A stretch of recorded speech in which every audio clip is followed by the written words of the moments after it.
Hey everyone, today I'm going to show you how to set up and use Okta SSO. So first, let's quickly understand why this is useful. So Okta SSO, or Single Sign-On, lets you log in once and access multiple apps without signing in again every time. It saves time and also keeps your account more secure.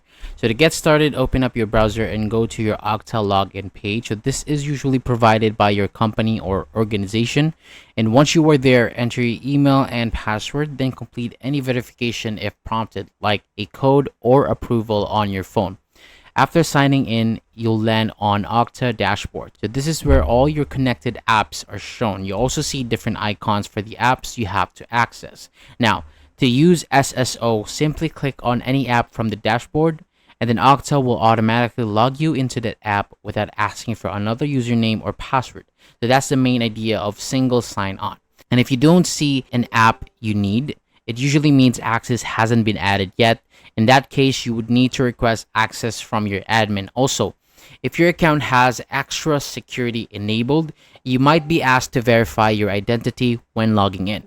Just follow the steps shown on your screen, and that's basically it. Once you're signed into Okta, you can quickly open your apps from one place without logging in again and again. So that is all for today. Thank you so much for watching. For more videos like this, hit the subscribe button below, and I'll see you on the next video.